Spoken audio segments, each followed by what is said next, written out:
Hello, that's about farming I hozo si so let subscribe al hozo si na chung se vin ke pa thu ga hin se tu phana topic se diu hi gan chawa ho ade a vo chawa ho dinga thu poi mo ta khat a chu teng le tu het dinga ho ten khat hin hi zia chu awa ho a hin a ve ho zo si hin teng le awa dinga ki go zo si ho a hin abula pana a chai na ge hi ana ve witin ana ngai o hi te Vohcha hi awa hodinga a an song chu lungkham om thonan ai lo le awa na ding yong chu a pha mai nan Vohcha ho adinga lungkham pen da chu natgol ai lo le athat thei nat hi ai penin a hi Vohcha hi aveisin chuting le anabai na hi te kanan keizong busi khusi kaveya akula ka lut le ka chit na ho ka khut na ho ya kuna chu vo cha zong ave thein a hi keima zong ka experience da in kana to khan a hi hizia chu tuni a isediu thupi pen ta chu vo cha nat gol vo cha athat thein nat ho hi iti hoi do thewa iti ikiven diu ham chi hi thupi ta poimo ta kha na hin gil ta a inangai wa achai na ge ya he them the na diwa inangai divin ikiti mo ve tulaya nat gol I het pe pen u chuting le ki chat pi pen u ki seimen thang bo cha nat gol chui pham ti le African swine flu hi a hi pen in a hi chinat gol hi a zen ding dan chuting le a vaccine adam doi om lo lai hi ze in veng do ding hi a pha pen ta a hin event ding dan isei masang bin nat gol hi iti kilasona iti ki pas tu ham iti naziu ham ti hi chuteng le a history a background them khat na se o hite African swine flu hi ahong ki pat nama sepen su Africa gama Kenya kiti gam country khana kuna 1921 a chu mu do in anomin a hi aban in 1957 a ko na chun iti achu gamdang continent dam gamdang continent chom chom Europe hin Asia hin 1957 a pra chun ahung zal pen ta ahung zal do ta na hi abanin 2020 India first case mudo in omin hi chu holai mun hamti le Arunachal ahin chuting le Assam gam ahi African swine flu hi ganhing pe akuna itia chu vocha na vocha na kuna chu vocha dangin anakela sona hitia hyung khang tul tula India pumpi ehlo le vanoi pumpi a nat ke sei vocha nat ke sei gimnei pen tu chana dinga ta na hi ama ho hi iti umjivam chu iti le ata saw hi asan met mu zin chuteng le ae khowin alo asovin atha abejivin ahi chuteng le ati u fever sangta fever anei jivin ahi hichivo cha nat gula athizat hi tamhle tantin ikinai pi penu Mizorama ga vele hen agas news su over 7,300 pigs dead due to African swine fever outbreak agatin ahi hi record omlo tampi yom ding hi adia ai ho gama Manipur ahin Nagaland ahin Assam ahin hiti achu hichi record swine na bo chana na thi ding tamta om ding ta san om ta nahi ai ho ichen naw gama zong hichi wo chanat gol hi anom ta ji chun chomkhat pi chu muntina wo cha athi thu akiza jingin a hi chuting zong le wo sane ding zong anaki khai ni hi chomkhat cha wo cha hi sumlen a hi lo le sumpun mu na hi je in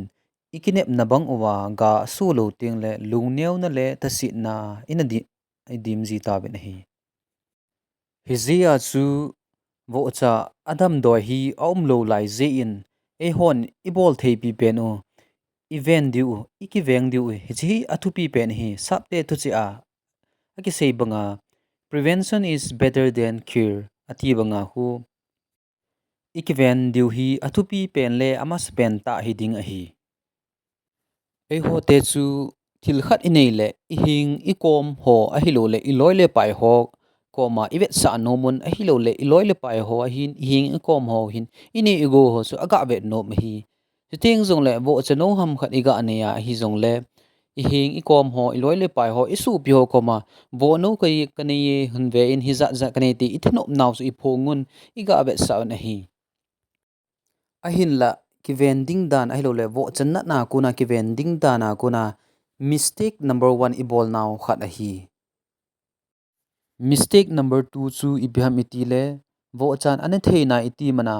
athil ne ding chu hoya kuna hungdo ham ti helowa mo pi pi pau hu I to hil naw ni channa hitai mistake number thum chu I bham iti le I bazar kai naw ai lo le I khulai chi na wa kuna in ihung kide tingle igan chaw ai lo le I vo chaw chu iga abet owa akul avela iga awa le le owa iga atham le le hu I to hil naw athum channa hi ali channa I to hil chu bham ti le mi zo si ai lo le ahung khulai zo si ai lo in ahung chon lu zo siu I gancha ke wa na ai lo le I wo kul ho a puilu na vet sa le le a tham le le sa Ebola ito hilu ai lo le mistake a hi ATM itia hi ale aji chu I chin natgol ho hi ke pas tu le itik spread nam itia hi le e hon he diwa nailam pena ga seidinga covid tabang a hi aji chu ito kha a hi le hu a leng a hi lo le ito kha mun ho a khana kuna khat hita ke pas tu le le hi zia na bazar kaina I bazar kaina itia chu I holai china I gari to na a hi lo le nat ho na chu I ga chu kha I ga to kha I ja kuna e ma in I in sunga kin puilu thea hi la kin choi choi lu kin pulu the hi hizia chu ipi ipol du tam atia hi ale vocha iwa naw vel ho a phreta a fang gate ho ai lo le tho ho boundary ho sim ding koi tabang ai lo le mi po po mo lu sa sa talo ding chuting le koi tabang alut nom zong le phreta a khot le keng phreta sil thing ding chuting zong le niti achu pharata sanitize akebola niti achu mask ho kebola luding bet sa ding a hi chutima achu vo an pejing ho ai lo le vo cha to kisin ho zong pharata ama zong ki ven them ding chuteng le vo cha kul ho alu na vo cha kul ho su theng ding ai lo le vo an piding a hi teng le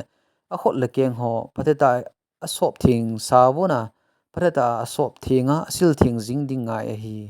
chuting zong la achkeng achut na ho sandal ho ahin keng go ho zong ahin I chi ho zong chu a sop thingdam a hi lo le atum be a hi chi wo kula dinga keng ko sandal hi lo le cho cho nei ding ham ti go na phata a hi aban ki na hi chin nat gu chu ai lo nat hit chu ne le cha ho a zong hi ze in ne le cha ho hi hoya ko na hungham I het lo hi a le parata a om sadam a hi lo le hun sadam hun min dam kha chu I ham khat lo te ngai ding a hi vokul ho sop thing jing ding a hi lo le sanitize bol jing ding I ham chakhana vo cha athi amang a hi lo le om kha ta zong le hiti a hi ki chi thei ta vo cha ho hi amuna hi chi nat ahung hin do kit na loadinga mun chom choma ai lo mun choma ai lo le hiti a chu la do a